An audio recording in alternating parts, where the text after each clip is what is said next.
오늘 저희가 이 자리에 선 이유는 최근 장윤기 사건으로 8년 전 제 아들이 데이트 폭력 사건 수사 과정과 현재 대법원의 재항고가 진행 중인 사건에 대해 국민과 언론에 말씀드리기 위해서입니다.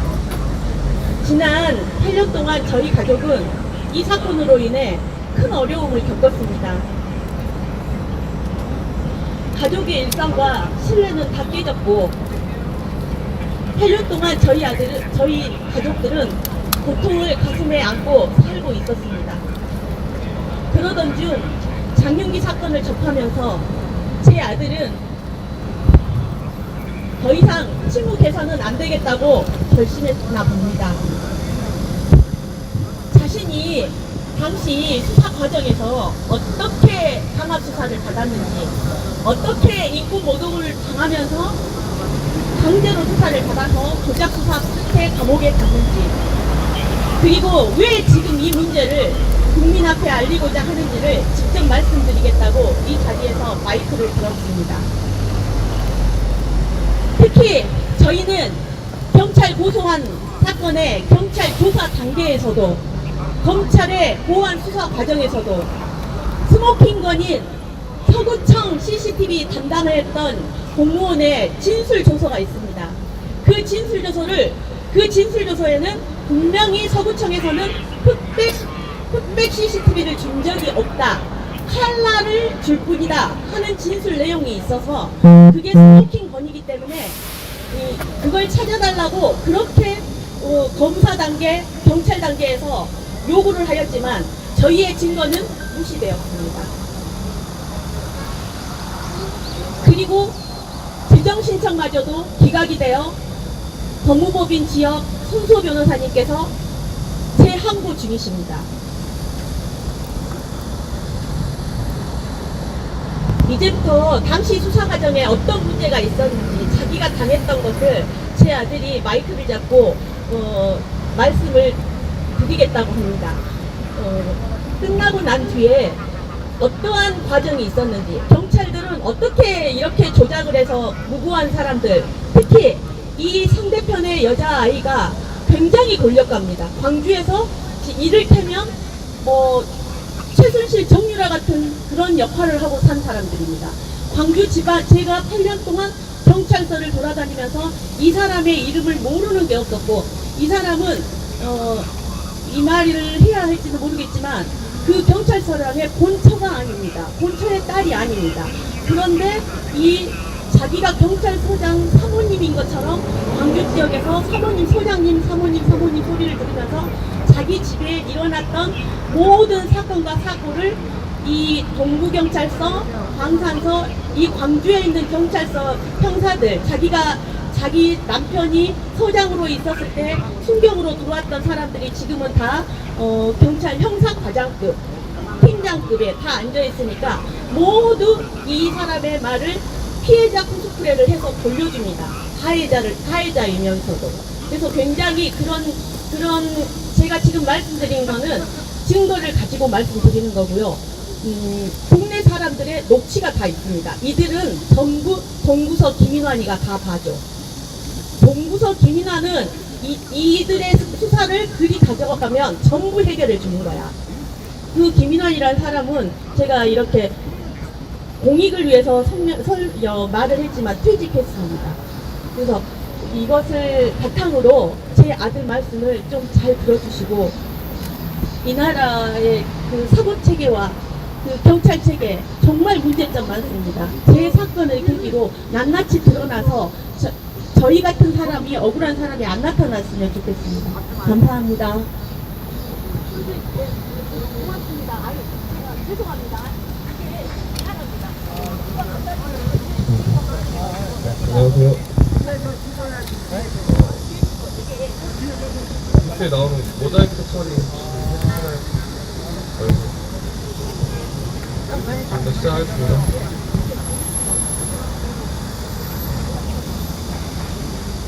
안녕하십니까. 8년 전 우리의 절규를 외면한 결과가 오늘의 경찰 불신을 만들었습니다. 존경하는 국민 여러분, 그리고 언론인 여러분, 안녕하십니까. 저는 2018년 광주에서 발생한 이른바 광주 데이트 폭력 1호 사건의 당사자입니다. 오늘 저는 단순히 저 개인의 억울함만을 말씀드리기 위해 이 자리에 선 것이 아닙니다. 대한민국 국민이라면 누구나 공정한 수사를 받을 권리가 있다는 너무나도 당연한 원칙을 말씀드리기 위해, 그리고 그 원칙을 처참하게 짓밟은 수사관의 추악한 민낯을 폭로하기 위해 이 자리를 마련했습니다. 최근 언론을 장식하고 있는 장윤기 사건을 지켜보며 많은 국민들이 충격과 분노를 느꼈습니다. 국민들은 왜 이런 일이 반복되는가? 수사는 과연 공정하게 이루어졌는가? 라는 질문을 던지며 사법당국을 매섭게 질타하고 있습니다. 저희 가족은 그 뉴스를 보며 가슴이 무너져 내렸습니다. 그러나 한편으로는 너무나 익숙한 질문이라는 생각도 들었습니다. 왜냐하면 저희 가족은 이미 8년 전부터 똑같은 문제를 제기하며 공권력의 횡포를 온몸으로 겪어왔기 때문입니다. 저희는 2018년부터 줄기차게 공정한 수사를 해달라고 요청했습니다. 저희의 말도 한번 들어달라고 외쳤습니다. 저희가 제출한 자료와 증거도 편견 없이 객관적으로 검토해달라고 요청했고, 수사 과정에서 제기된 수많은 의문들을 다시 확인해달라고 애원했습니다. 하지만 사법당국은 그 절박한 목소리를 끝내 외면했습니다. 그렇게 무고한 청년의 피눈물 속에서 8년이라는 잔인한 시간이 흘러왔습니다. 그리고 오늘 국민은 다시 한번 경찰 수사의 공정성을 걱정하고 있습니다. 저는 경찰을 무조건적인 적이나 비난의 대상으로 생각하지 않습니다. 대한민국에는 지금 이 순간에도 국민을 위해 헌신하는 훌륭한 경찰관들이 있다고 저는 믿고 있습니다. 그러나 국민의 신뢰는 말이나 구호로 얻어지는 것이 아니라 공정한 수사와 책임있는 자세를 통해 얻어지는 것입니다. 잘못이 있다면 깨끗하게 인정하고 바로잡는 용기, 국민이 제기하는 의문에 성실하게 답하는 자세, 그리고 법과 원칙을 누구에게나 동일하게 적용하는 공정성이 있을 때 비로소 국민은 경찰을 신뢰할 수가 있습니다. 존경하는 국민 여러분, 저희 가족은 지난 8년 동안 국가인권위에 진정을 제기했고, 관련 재판과 자료를 통해 당시 수사 과정에 대한 문제를 계속 제기해 왔습니다. 2018년 당시 사회초년생으로 평범한 청년인 저를 하루아침에 납치, 감금, 흉악범으로 몰아 긴급 체포하고 구속했던 경찰의 칼날 뒤에는 감히 건드릴 수 없는 막강한 거대한 권력이 도사리고 있었습니다. 제 사건 상대 여성은 전직 여수경찰서장 박진석의 딸이었고, 그 가문의 사위는 전군 최고수장인 합참의장 정승조였습니다. 경찰 선배 가문이자 군 최고위층이라는 거대 배경 앞에 대한민국 경찰은 실체적 진실을 밝혀야 하는 수사의 기본 의무를 헌신짝처럼 던져버렸습니다. 오직 권력층 가문의 민감한 문제를 입맛대로 해결해주는 해결사 노릇을 경찰은 스스로가 자처한 것입니다. 그 과정에서 자행된 수사 조작은 잔인하다 못해 치밀했습니다. 제가 저의 무죄를 입증할 결정적인 증거인 고깃집 CCTV를 확인해달라고 경찰 수사 과정에서 수십 번 절규를 했으나 그들은 철저히 묵살했습니다. 한 걸음 더 나아가 강제 탑승 여부를 눈으로 확인할 수 있는 핵심 물증인 상무병원 사거리 CCTV 영상을 인위적으로 편집했습니다. 컴퓨터 프로그램을 통해 영상의 채도값을 강제로 낮추고 형체를 알아볼 수 없는 흑백 영상으로 위조하며 검찰과 법원에 제출한 것입니다. 이후 광주 서구청이 공식적으로 우리는 컬러 영상을 제공했지 흑백 영상을 제공해 준 적이 없다고 밝히고, 국가인권위원회 조사 결과 검찰 송치일 당일 영상이 누군가에 의해 제작된 사실이 명백히 드러났음에도 검찰과 경찰은 이를 은폐하고 덮기에 급급했습니다. 그들이 이토록 대담하게 범죄를 저지르는 이유는 단 하나였습니다. 거대 권력의 민원 해결사 노릇을 하는 동시에 이를 당시 정부 기조에 맞춘 광주 데이트 폭력 1호 사건이라는 가공의 성과물로 포장하기 위함이었습니다. 조작된 성과를 가지고 경찰청장에게 직보를 하였고 치하를 받고 자신들의 영진과 특진의 발판으로 삼으려는 추악한 야욕 때문이었습니다. 그들이 벌인 거짓된 성과잔치 속에서 저는 직장을 잃었고 명예를 잃었으며 평범한 일상을 송두리째 빼앗겼습니다. 재판이 끝나기도 전에 사회적으로 저는 범죄자라 낙인이 찍혀 고통을 받아야 했습니다. 그러나 저보다 더 큰 고통을 겪은 사람은 바로 저희 가족이었습니다. 저희 어머니는 지난 8년 동안 자식의 억울함을 풀기 위해 전국의 경찰서, 검찰, 법원, 인권위를 제집 드나들듯이 싸우며 피눈물을 흘리셨고 그 삶은 무참히 무너져 내렸습니다. 오직 공정하게 다시 조사해 주십시오. 그 한마디를 위해 저희 가족은 생계를 뒤로한 채 수많은 자료를 모으고 관련 기관을 찾아다니며 진실을 밝히기 위해 외로운 투쟁을 이어왔습니다. 국민 여러분, 최근 장윤기 사건을 계기로 경찰 수사에 대한 국민의 관심과 우려가 극에 달해 있습니다. 저희 가족은 이 사건을 보며 8년 전 저희가 제기했던 문제들이 그대로 중첩되어 나타나는 것을 보았습니다. 특히 같은 경찰서, 같은 강력 4개의 팀에서 수사가 되었다는 점은 국민의 입장에서 수사의 공정성과 절차가 적절했는지 다시 확인해 볼 필요가 있다는 명백한 증거입니다. 저희는 누군가 미리 유죄라고 단정하는 것이 아닙니다. 반대로 누군가를 조건 없이 감싸달라는 것도 아닙니다. 독립적이고 공정하게 다시 조사를 해달라는 것입니다. 공정한 재수사는 누구를 위한 특혜가 아닙니다. 국민의 신뢰를 회복하기 위한 최소한의 절차이자 국가의 당연한 의무입니다. 이에 저희 가족은 대한민국 정부와 경찰에 다음과 같이 단호하게 요구합니다. 첫째, 2018년 광주 데이트폭력 사건을 독립적이고 공정하게 즉각 재조사해 주십시오. 권력층 가문의 배경을 얻고 사건을 철저하게 기획, 조작한 당시 강력수사팀의 불법 구속과 가혹행위, 그리고 추악한 권력 유착의 전모를 철저히 밝혀내야 합니다. 둘째, 국가인권위원회의 결정과 관련 판결에서 제기된 사항들을 충실히 검토하시고 국민이 납득할 수 있도록 사실관계를 다시 확인해 주십시오. 법을 수호해야 할 경찰의 신분으로 국가 CCTV 영상을 위조하고 공문서를 허위 작성한 범죄는 결코 덮어질 수 없습니다. 셋째, 재조사 결과 위법하거나 부당한 수사 행위가 확인된다면 관련 경찰관들에게 법과 원칙에 따라 지위 고하를 막론하고 무관용 옹책으로 엄벌에 처해 주십시오. 공권력을 사유화하여 무고한 청년의 인생을 파멸시킨 조작 경찰관들을 즉각 파면하고 법정 최고형으로 처단하여 일벌백계 해야 합니다. 넷째, 경찰 조직 안에 같은 문제가 반복되지 않도록 수사 절차와 증거 수집 과정에 대한 철저한 점검과 제도 개선을 추진해 주십시오. 잘못이 확인된 경찰관들에게는 직급과 지위를 막론하고 법과 원칙에 따라 엄중한 책임을 물어 사법 정의를 바로 세워야 합니다. 오늘 저희가 요구하는 것은 복수가 아닙니다. 특혜도 아닙니다. 오직 공정한 재수사와 철저한 진상규명, 그리고 잘못이 확인된 비리 경찰관들에게 반드시 엄중한 책임을 물어달라는 외침입니다.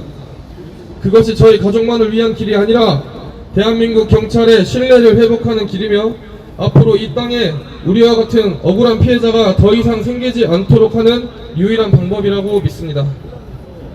저희 가족은 8년을 견디며 기다렸습니다. 이제는 대한민국 사법부가 답할 차례입니다. 국민의 신뢰를 저버린 공무원에게는 합당한 징계와 법적 책임을 부과하여 다시는 공권력이 무기가 되는 일이 없도록 해주십시오. 저희 마지막 절규에 길을 기려주십시오. 감사합니다.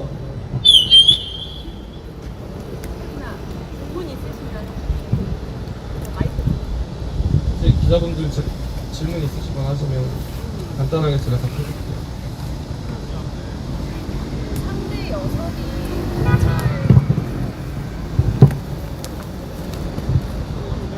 직원분이라는 걸 어떻게 하셨어요?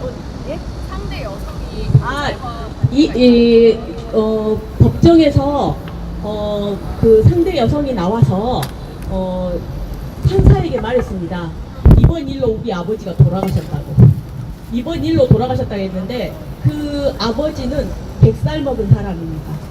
100살을 드셨었고 100살 가까이에 돌아가셨고 그 전에 제가 미용실을 하는데 미용실 집에 엄마가 손님이었어요. 그때 미용실 손님으로 와가지고 저에게 어이 누구 아빠가 누군지 안가? 그 우리 집안이 합참의장이 우리 아들이 합참의장이야 이러면서 계속 그 말을 하더라고요.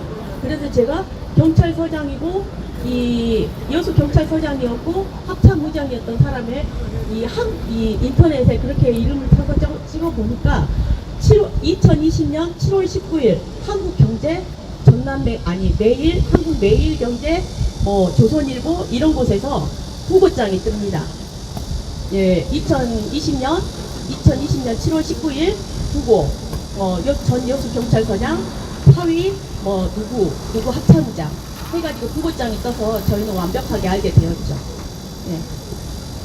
그리고 국가인권위원회 조사 결과 이분이 장성 경찰서장으로 퇴임했다 하더라고요. 예. 또 질문. 그 경찰들이 어떻게 잡아다가 원래 저희가 지금 뿌려놓은 이 영상이나 이 지금 QR코드 안에 있는 사건 진상의 어떤 유튜브인지는 모르지만 그분이 굉장히 정확하게 적나라하게 표현을 해놨더라고요. 신화탐사대나 사건반장보다도 더 진실에 가깝게.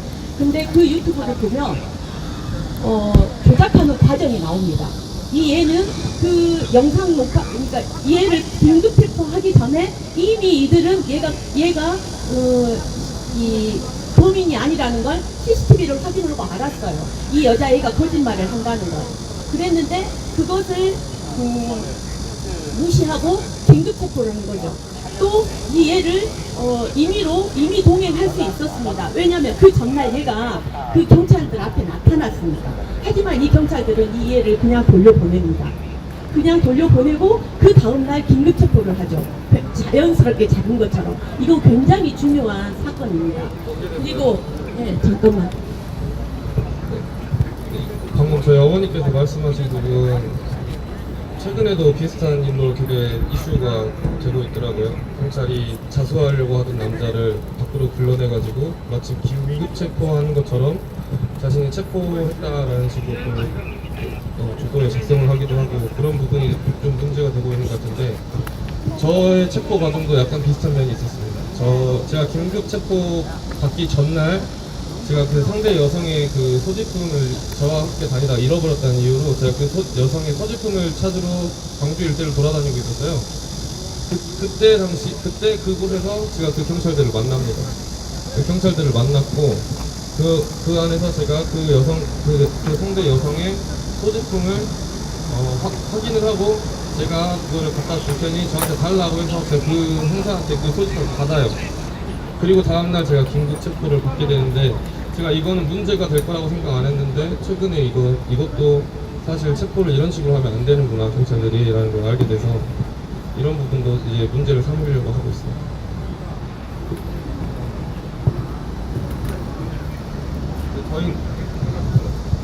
그 위에도 정말 어이없는 얘를 이제 긴급 체포를 범인이 아닌 줄 알고 긴급 체포를 하고 영상 조사실에서 영상 녹화를 틀어놓고 하는데 거지 같은 새끼 너 집도 없잖아 야 C8 뭐 어쨌냐 아주 이 박단을 합니다. 얘에게 욕을. 그래서 국가인권위원회에서 100몇 가지의 100몇 번의 욕을 했다. 그래서 인권 모독이라는 그런 결정이 나왔고 또 그게 가장 중요한 건 범인이 아니라는 걸 알고 체포하고 나서 조사하는 과정이 이 CCTV가 공개되면 아마 큰 이슈가 될 거예요.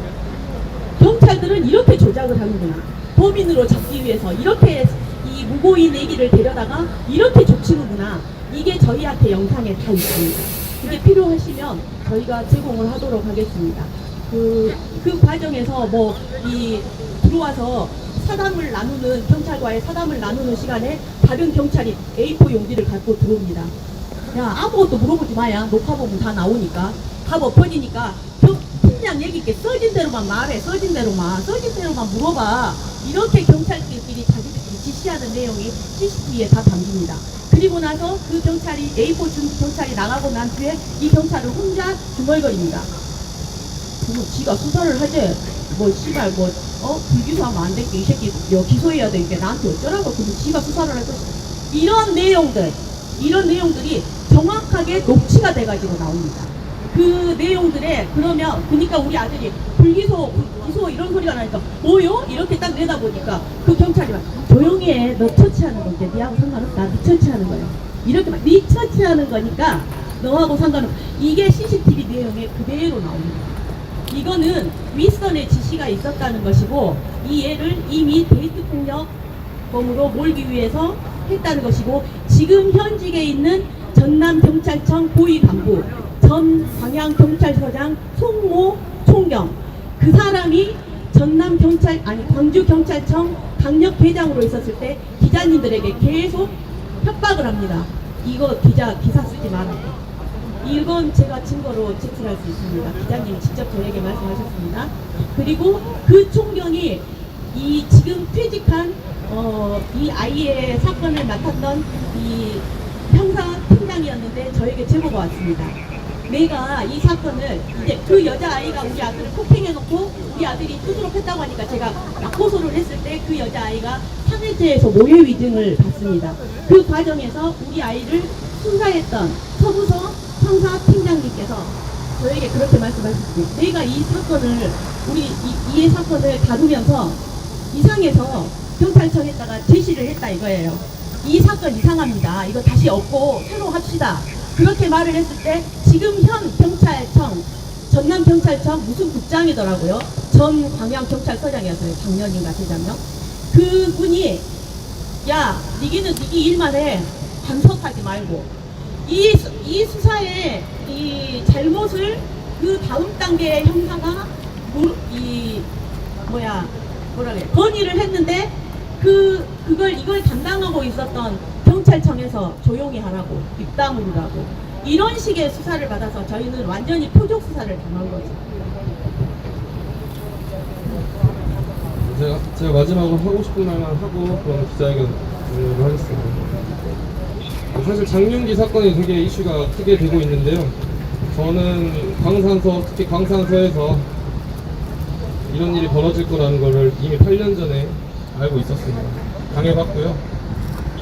일개 시민으로서 공권력 앞에서 제가 처참하게 무너져 본 경험도 있었고, 이게 뭐 누명을 쓰고 억울하게 잡혀 들어갔어도 갔더라도 제가 거기 그 안에서 손목에 수갑을 차고 펑펑 울면서 이야기했습니다. 억울하다고. 이건 아니다. CCTV를 좀 찾아달라. 그 안에 저 상대방 여자가 했던 거짓말이 거기 안에 들어있으니 이제 경찰분들께서 제 억울함을 풀어달라. 엄청나게 제가 애원을 하고 빌었어요. 인터뷰에서. 절대 안 들어줍니다. 이미 저는 그들에게는 먹잇감이었고 그 사람들에게 저는 그냥 승진의 도구인가요? 아무튼 저는 그 사람들 앞에서는 그 경찰들 앞에서는 저는 그냥 막 범죄자 그 이상 이하도 아니었던 것 같습니다. 만약에 제 이야기를 조금이라도 들어서 그 고깃집에 가서 그 영상만 보더라도 여자가 거짓말을 하는 게 바로 나오는데 그들은 전혀 그럴 생각조차 하지 않았었고, 그리고 이제 더 충격적인 거는 박형규라는 더 강력하게 막내 형사가 있었습니다. 저랑 나이가 동갑인데요. 친구죠. 같이 경주에서 나고 자랐고. 근데 이제 제가 유치장에 있을 때 그 박형규라는 형사가 저한테 와가지고 청사를 하나 가운데 두고 이렇게 말합니다. 약도를 한번 그려봐라. 내가 다시 한번 너가 말한 그거니까 CCTV를 찾아볼 테니. 제가 희망을 품었죠. 근데 약도를 정확하게 자세하게 그려서 그 사람에게 줍니다. 박형규에게.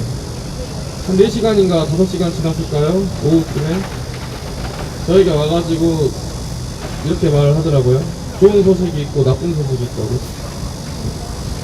제가 뭘 먼저 들으려냐고 물어보니까 저한테 물으니까 제가 나쁜 소식을 먼저 말해달라고 했습니다. 나쁜 소식이 뭐냐? 제가 그려준 약도를 가지고 현장에 가봤는데 샅샅이 뒤졌지만 내가 말한 그런 CCTV 영상을 찾지 못했다. 거짓말이었죠. 저희 어머니가 찾아오셨고, 두 번째로 이제 저희 어머니가 면담이 왔다입니다. 면접을 왔으니 어머니를 만나라. 이게 좋은 소식이다 하고 뒤 돌아서 가더라고요. 내가 철장 사이 너머로 그 박종기 형사의 등을 보는데 정말 하늘이 무너졌어요. 발이 힘이 풀리고 머리가 막 노랗고 하얗고 뭐 그런 기분을 느꼈던 것 같아요.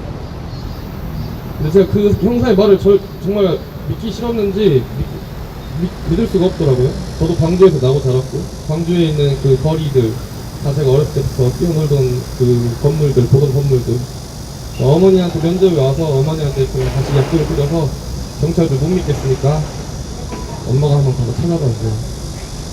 어머니 단번에 가서 찾아오셨습니다. 지금 경찰들 이런 식으로 수사합니다. 네. 뭐 제가 제 입으로 우리 경찰들 열심히 노력하시는데 욕하고 싶진 않은데요. 근데 이런 부분, 잘못된 부분은 분명히 세상에 나와야 되고 잘못된 부분은 바로 잡아야 되지 않을까 싶어서 여기서 마무리하겠습니다.